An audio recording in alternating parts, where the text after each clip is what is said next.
Hey everybody, welcome back to the Wolfe Pit. Like Steve Harvey says, we got a good one for you today. That's right, I'm firing up the Grill Silverback pellet grill to smoke some beef ribs and pork spare ribs while trying out some rubs and sauces that are new to me. We also threw on some half smokes to snack on while the ribs cooked. So let's get started. So like you've heard me say before, firing up the Silverback pellet grill is exactly like preheating your oven. You push a button to turn it on, and then you set your temperature, and that's it. It doesn't get much easier than that, does it? And today I'm going to be smoking the ribs at 235 degrees. In just a couple minutes, the Silverback is already producing some sweet smoke from Gorilla Grill's competition blend pellets, which so far have been a good all-around blend of smoke flavor for me. And then after just a few more minutes, the Silverback was really rolling out the smoke. Now it's time to close the lid and rub down the ribs while the grill came up to temperature.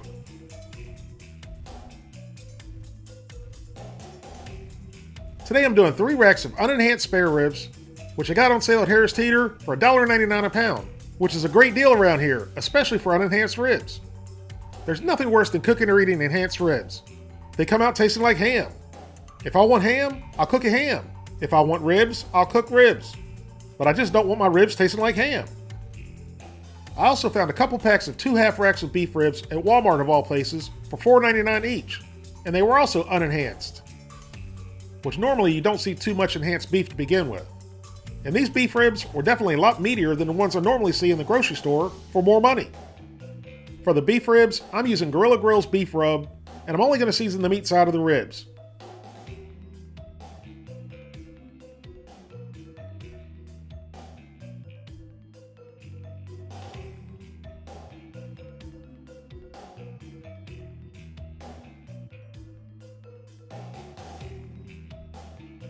For the spare ribs, I'm going to use Gorilla's all-purpose rub.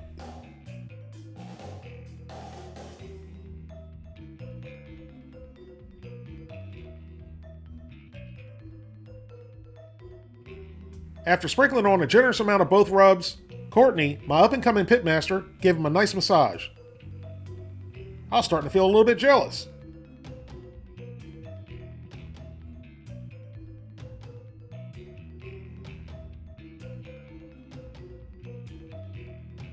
The beef ribs went on the top rack.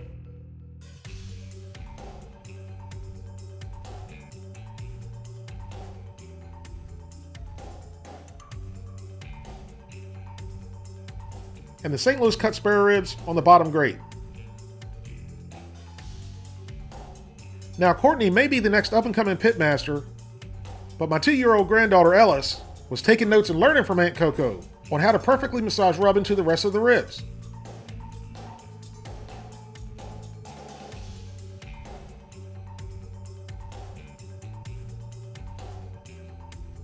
Once Ellis was done working her massage magic, the rest of the ribs went onto the Silverback for a low and slow smoke. As you can see, there's still a whole lot of room on the Silverback for 2 more racks of spare ribs on the bottom. So it'll definitely hold a lot of meat. If you put a couple rib racks in here, you could really load it up with 10 to 12 racks of St. Louis cut spare ribs or baby back ribs. But it's also good for smaller cooks too. So let's close the lid and let the Silverback do its thing. After an hour into the cook, the ribs are starting to look and smell really good. Now here's what they were looking like after 3 hours, and now they're really looking and smelling good. While the ribs were smoking, I was getting hungry and needed something to snack on.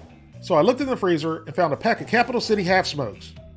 I love these things, which if you never had a Capital City half smoke and you're in the DC area, you gotta try them. So after 3 hours, the beef ribs were tender and they were just about done. So it was time to sauce them. To complement the Gorilla beef rub, I sauced 2 of the half racks of beef ribs with their thick and bold barbecue sauce. Just look at that beautiful color on the ribs. I was literally drooling. I didn't want to oversauce the ribs. I didn't want to overpower them. I just wanted a nice thin coat of sauce to complement the ribs. So we painted the sauce on like Picasso. Then the other 2 half racks got basted with the bold and gold barbecue sauce, which I love mustard-based sauces. Straight out of the bottle, they were both delicious, so I was really excited to see how they turned out on the ribs. Once the ribs were basted, it was time to close the lid and let them go for another 15 to 20 minutes to set the sauce. But before we closed the lid, we had to take off the half smokes because we were starving. And they were delicious.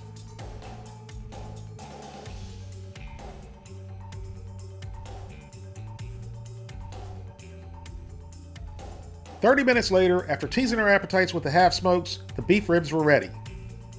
The ones in the front are the bold and gold sauced ribs, and the ones in the back are the thick and gold barbecue sauced ribs. Once they were all sliced up, the mustard ribs were on the left. And with these only being $4.99 total, and from Walmart, I was really impressed with how meaty they were.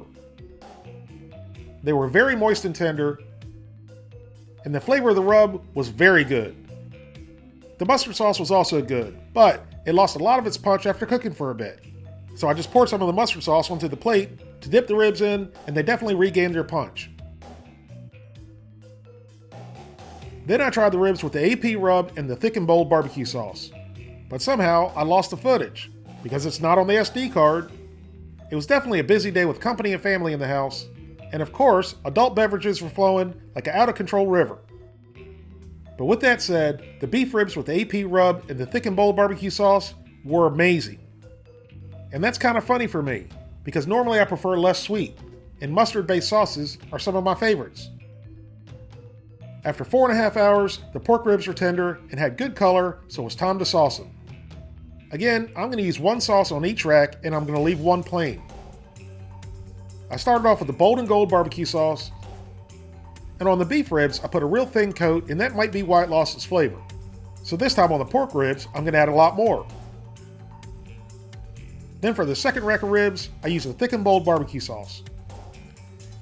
And again, I was going to put more on it this time than I did last time, because the little bit amount I put on the beef ribs was amazing. So maybe if I put more on the pork ribs, they'll be twice as amazing. Once the ribs had a nice coating of sauce, I closed the lid and let them cook for another 30 minutes until the sauce was set. And here's our finished spare ribs after 5 hours at 235 degrees. I tried the ribs with the bold and gold barbecue sauce first. Adding more sauce did the trick. They were much better.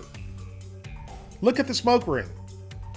These were really good. They had a nice bite through, they were juicy, they were smoky, most of all, they were delicious.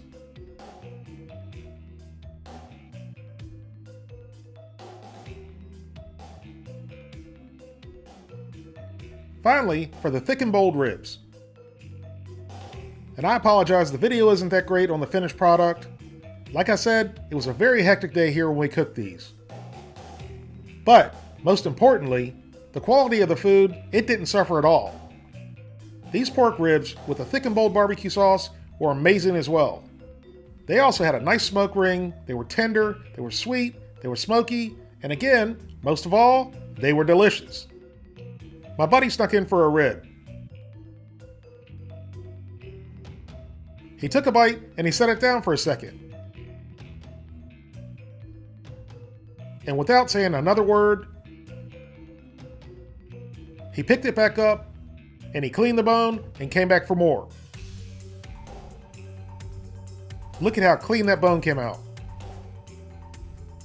He preferred the bold and gold ribs, but I preferred the thick and bold ribs. The Silverback, it performed flawlessly, and together with the rubs and sauces, the finished product was amazing. If you'd like to help support the Wolfe Pit, consider being a patron. You can pledge as little as $1 a month. That's only $12 for the whole year. Or you can pledge more.